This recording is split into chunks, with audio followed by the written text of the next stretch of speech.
आज 5 সেপ্টেম্বর শিক্ষক দিবস উপলক্ষে আয়োজিত এই মহতি অনুষ্ঠানে উপস্থিত আমার শিক্ষক শিক্ষিকা মা বাবা সভাপতি মহাশয় সকলকে আমার আন্তরিক শ্রদ্ধা ভালোবাসা শুভেচ্ছা অভিনন্দন। এছাড়াও আমার সহপাঠী বিন্দু সমস্ত দাদা পিছনে দেখতে পাচ্ছি না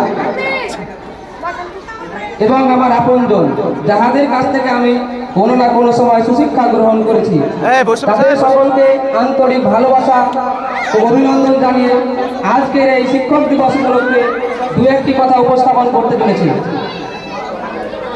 আপনারা সকলে অবগত যে আজ শিক্ষক দিবস। এই শিক্ষক দিবস আমরা পালন করি সেই শ্রদ্ধেয় উপরাষ্ট্রপতি ডক্টর সর্বপল্লী রাধাকৃষ্ণের জন্মদিনের জন্য। এই শিক্ষক দিবসের মধ্যে দিয়ে ভারতবর্ষের প্রতিটি শিক্ষক শিক্ষিকার প্রতি সম্মান এবং ভালোবাসা প্রদর্শন করা হয়ে থাকে।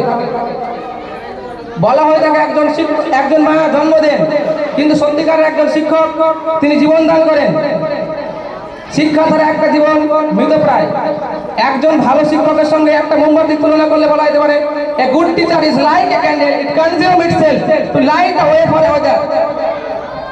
অর্থাৎ একটা মোমবাতি যেমন নিজে পুড়ে গিয়ে অন্যকে আলোকিত করে তোলে, তেমনি একজন শিক্ষক তার জীবনের সমস্ত মেধা, তার প্রতিভা, এক কথাটা সমস্ত কিছু দিয়ে একজন শিক্ষার্থীর ভবিষ্যৎকে আলোকিত করে তোলেন। গর্ব করে বলতে হয় শিক্ষকতার পেশা একটা সম্মানের পেশা, কারণ শিক্ষকেরাই পৃথিবীর সমস্ত পেশার লোকেদের তৈরি করেন।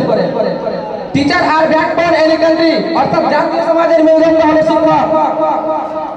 কারণ একটা শিক্ষক এবারে একটা সমাজকে সঠিকভাবে পরিচালনা করতে এবং সমাজের সন্তানদেরকে সুনাগরিক হিসেবে পৃথিবীর বুকে প্রতিষ্ঠা করতে। ব্রাদার অ্যান্ড সিস্টার, আমি আপনাদের সম্মুখে পরিষদে একটাই কথা বলবো, শিক্ষা জাতির মেরুদণ্ড। শিক্ষা দ্বারা একটা জাতি অচল। মানব সমাজের সব থেকে দায়িত্ববান এবং গুরুত্বপূর্ণ স্তম্ভ হলো শিক্ষক। তাদের এই পেশাদারী প্রচেষ্টা পৃথিবীর ভবিষ্যৎ নির্ণয় করে। শুভ শিক্ষক দিবস। আসসালামু আলাইকুম ওয়া রাহমাতুল্লাহি ওয়া বারাকাতুহু।